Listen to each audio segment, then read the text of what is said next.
இந்த கேள்வி. இந்த தேர்தலில் மக்கள் எல்லாத்தையும் பார்த்துக்கிட்டு இருக்காங்க. செந்தில் பாலாஜியின் மீது எத்தனை வழக்குகள், எம்எல்ஏ ஏதாச்சும் வழக்கு இருக்கா? டிரான்ஸ்ஃபார்மர் ஸ்கேம் ஹைகோர்ட்ல எப்ப வேணாலும் தீர்ப்பு வரலாம். Cash for job transfer scam supreme கோர்ட்ல இருக்கு. பினாமி மூலமாக சொத்து வாங்கியது இன்கம் டாக்ஸ்ல இருக்கு. என்போர்ஸ்மெண்ட் டைரக்டரேட்ல இன்னும் 3 இருக்கு. எனக்கு இந்தியாலேயே ஊழல்வாதி லிஸ்ட் எடுத்தீங்கன்னா நம்பர் 1 இருப்பது செந்தில் பாலாஜி. நம்பர் 1 செந்தில் பாலாஜி. நம்பர் 2 தான். லாங் கேப்புக்கு அப்புறம் தான் அடுத்தவங்க வருவாங்க.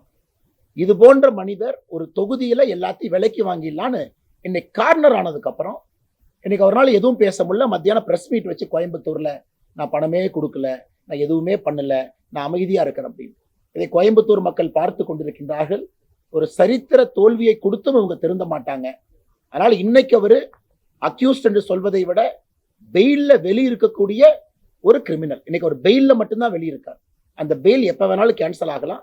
அதே போல டிரான்ஸ்ஃபார்மர் ஸ்கேம் கேஸ் எப்ப வேணாலும் உள்ள போலாம் என்பதை தமிழக மக்களுக்கும் தெரியும், கோயம்புத்தூர் தெற்கு தொகுதியினுடைய வாக்காளர் பெருமக்களுக்கும் தெரியும்.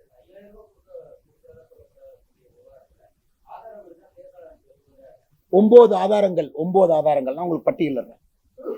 ஸ்பாட் மகஜர், அதாவது கோயம்புத்தூர் தெற்கு தொகுதியை பொறுத்தவரை நீங்க ஆதாரம் கேட்டதுக்காக நான் சொல்றேன். செந்தில் பாலாஜி ஆதாரம் கேட்டதுக்காக கோயம்புத்தூர் தெற்கு தொகுதியை பொறுத்தவரை கடந்த 4 நாட்களாக பதிவு செய்யப்பட்டிருக்கக்கூடிய கம்ப்ளைண்ட். ஒரு இடத்துல ஒரு மகஜர் போட்டிருக்காங்க. 19/4/2026 10:45 மணிக்கு ஒரு 3 பேர்த்துக்கிட்ட இருந்து 50,000 ரூபாய் வாக்காளர் பட்டியல் ஒரு லார்ஜில் பிடிக்கிறாங்க. 19/4/2026 நைட்டு 11:30 மணிக்கு 1,86,000 ரூபாய் எஃப்ஐஆர் போட்டு மகஜர் போட்டிருக்காங்க. அந்த காப்பியெல்லாம் உங்களுக்கு தர்றேன். 20/4/2026 5:20 மணிக்கு எகெயின் பறக்கும் படை 80,000 ரூபாய் சீஸ் பண்றாங்க. அதன் பிறகு செட்டி வீதியில முறைப்படி காவல் ஆணையருக்கு கூட்டுறவு சார் பதிவாளர் எஸ் மகேஸ்வரி அப்படிங்கிற அந்த எலெக்ஷன் சம்பந்தமா இருக்கிறவங்க கம்ப்ளைண்ட் கொடுக்குற லிஸ்ட் உங்களுக்கு கொடுக்குறேன்.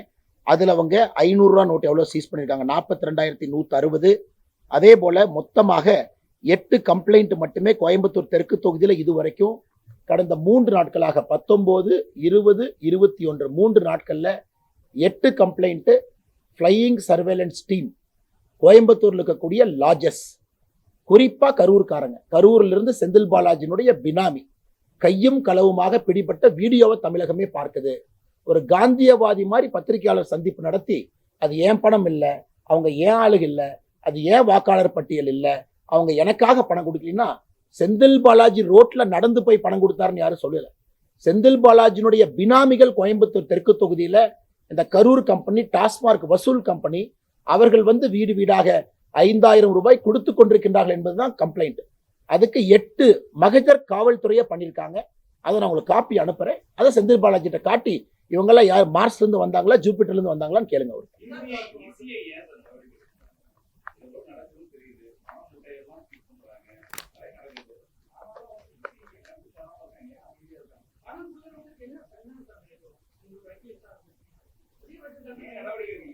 நான் இன்னைக்கு வந்து ரெப்ரசன்டேஷன் ஆஃப் பீப்புள் ஆக்ட் எடுத்துக்கிட்டீங்க அப்படின்னா இந்த ஓட்டர் பிரைபரி அப்படிங்கிறது பெரிய ஒரு தண்டனை சட்டம் இன்னைக்கு பெருசா இல்லை. ஓட்டர் பிரைபரிக்கு வந்து பெருசா ஒரு தண்டனை அப்படின்னு வாங்குவதும் குற்றம், கொடுப்பதும் குற்றம், 2 பக்கம் இருக்கு. நேற்று தமிழகத்தில் ஒரு இடத்துல நான் பார்த்தேன், சாலை மறியல் பண்ணி பத்திரிகையாளர் நீங்க தான் ரிப்போர்ட் பண்ணீங்க. ஒரு ஊர் மக்கள் எங்களுக்கு பணம் வரலின்னு மறியல் பண்ணதையும் தமிழ்நாட்டில் பார்க்குறோம். ஊர்ல அந்த பக்கம் கொடுத்துட்டீங்க, எங்க பக்கம் பணம் வரலின்னு மக்கள் ரோட பிளாக் பண்ணி ரோட்ல உட்காந்துருந்தாங்க. காவல்துறை போய் இந்த மாதிரி நீங்க எதுக்கு வந்தீங்கன்னு கேட்டா எங்களுக்கு பணம் வரலின்னு சொன்னாங்க.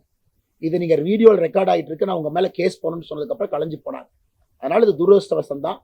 அதனால் தேர்தல் ஆணையம் இன்னும் கொஞ்சம் திறமையா கண்காணிக்கணும், ஷார்ப்பா கண்காணிக்கணும். தேர்தல் வர்றதுக்கு முன்னாடியே தமிழகம் 6 மாதத்திற்கு முன்பே இந்த வேலைகள்லாம் செய்ய ஆரம்பித்தா தான் திராவிட முன்னேற்ற கழகத்தினுடைய அராஜகத்தை கட்டுக்குள்ள கொண்டு வர முடியும்.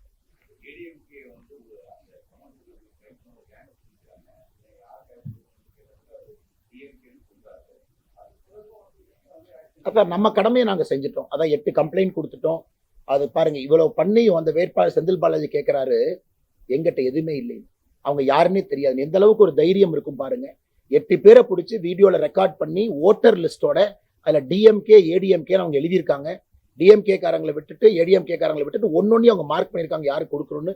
மிக தெளிவாக தெரிகிறது டிஎம்கேனுடைய குரூப். அதனால் எங்களை பொறுத்தவரை கம்ப்ளைண்ட் கொடுத்திருக்கோம். எலெக்ஷன் கமிஷன் பாரபட்சம் இல்லாத நடவடிக்கை எடுக்கும் நாங்க நம்புறோம்.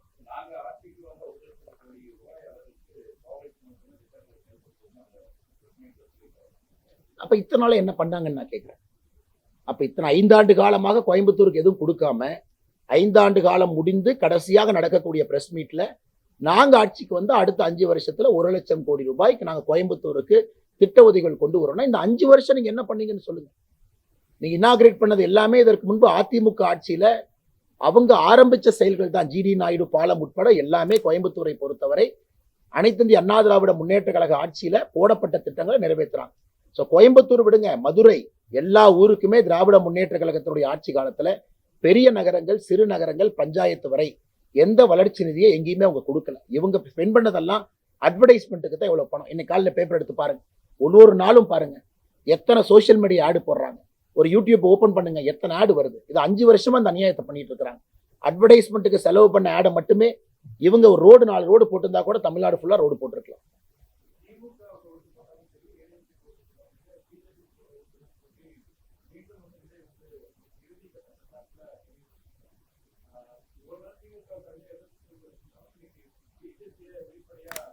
அவருடைய அரசியல், அவருடைய பார்வை, அந்த அரசியல் கட்சி அவருடைய தலைவராக இருக்கிறாரு, பேசுறதுக்கு எல்லா உரிமையும் அவருக்கு இருக்கு.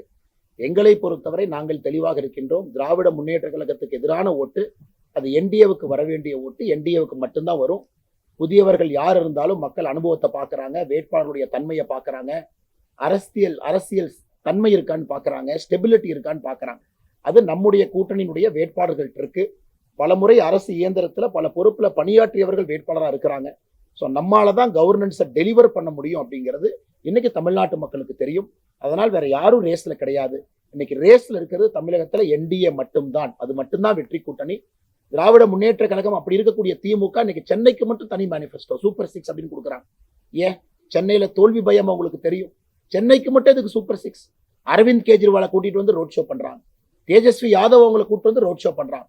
ரோட் ஷோ சென்னையில இவ்வளவு டெஸ்பரேட்டா பண்ண வேண்டிய அவசியம் என்ன? ஸ்டாலின் அவர்கள் எத்தனை ரோட் ஷோ பண்ணி நீங்க பார்த்திருக்கீங்க? இன்னைக்கு ஃபைனலா பாரதிய ஜனதா கட்சி எப்பொழுதுமே நம்ம ரோட் ஷோ பண்ணுவோம், இல்லை என்று சொல்லல. திராவிட முன்னேற்ற கழகம் அதை நம்ப மாட்டாங்க. பிரதமருடைய ரோட் ஷோக்கே பர்மிஷன் கொடுக்காத ஆட்சி இது. கோயம்புத்தூரை பொறுத்தவரை கோர்ட்டுக்கு போய் அனுமதி வாங்கி பண்ணோம்.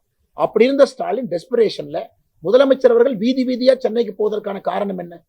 தோல்வி பயம் முதலமைச்சர் ஐயாவுடைய கண்ணில் தெரியும். இன்னைக்கு காலையில் today at 7 o'clock in the morning chief minister Stalin release video. அந்த வீடியோ என்ன சொல்லியிருக்காரு?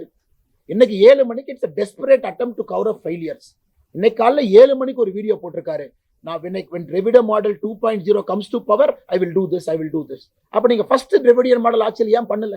நீங்க தானே Dravidian மாடல் கவர்னன்ஸ் கொடுத்தீங்க. இன்னைக்கு காலையில 7 மணிக்கு டெஸ்பரேட்டா அந்த வீடியோவை போட வேண்டிய அவசியம் என்ன? அதனால எங்களை பொறுத்தவரை ஸ்டாலின் அவர்களுடைய முகத்துல, திராவிட முன்னேற்ற கழகத்தினுடைய வேட்பாளர் முகத்துல தோல்வி பயம் மிக தெளிவாக தெரிகிறது.